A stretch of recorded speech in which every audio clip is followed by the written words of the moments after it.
Hello hello hello. सबसे पहले माँ जगत जननी जगदम्बा चरण में कोटि सा नमन वंदन अर्पित करें। बाबा विद्यापति चरण में कोटि कोटि नमन वंदन अर्पित करें। इतना उपस्थित तमाम श्रोतागण के हम पूनम मिश्रा प्रणाम करें छी, बहुत बहुत स्वागत करें छी।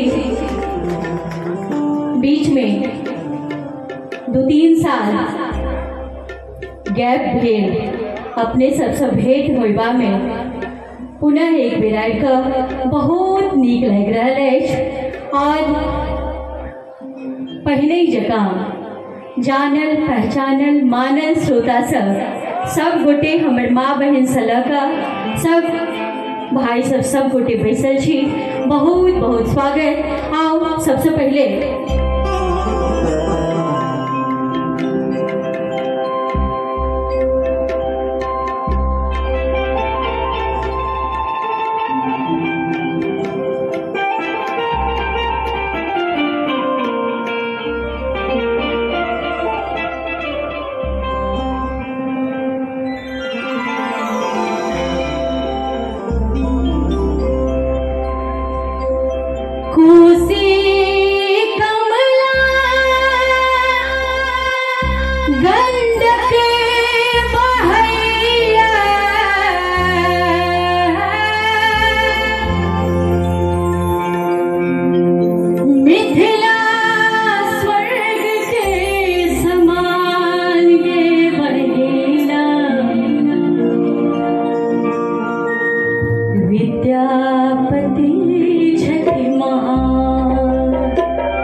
मिथिला में जन्म लेलन पंडित याची धन बुझलन मुकुट समान सरसा बकाहे इतिहास के धरती सरसा बकाहे इतिहास के धरती जिनकर महिमा महान के बहिना लगैया सुच्चा खाटी मैथिल श्रोता जगह बैसल छी मुदा ताली नहीं बजा रहल छी नहीं नीक लाग रहल अछि एक बेर मैथिल जगह जोरदार ताली बजा कर गौरव हमर छथि महान गे बहिना विद्यापति छथि महान गे बहिना विद्यापति छथि महान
बहिना विद्यापति छथि महान गे बहिना विद्यापति छथि महान बहिना विद्यापति छथि महान तुलसी कमला गंडक बहैया तुलसी कमला गंडक बहैया मिथिला स्वर्ग के समान गे बहिना छथि महान गे बहिना विद्यापति छथि महान गे बहिना विद्यापति छथि महान गे बहिना विद्यापति छथि महान गे बहिना विद्यापति छथि महान बहिना विद्यापति छथि महान गे बहिना विद्यापति छथि महान।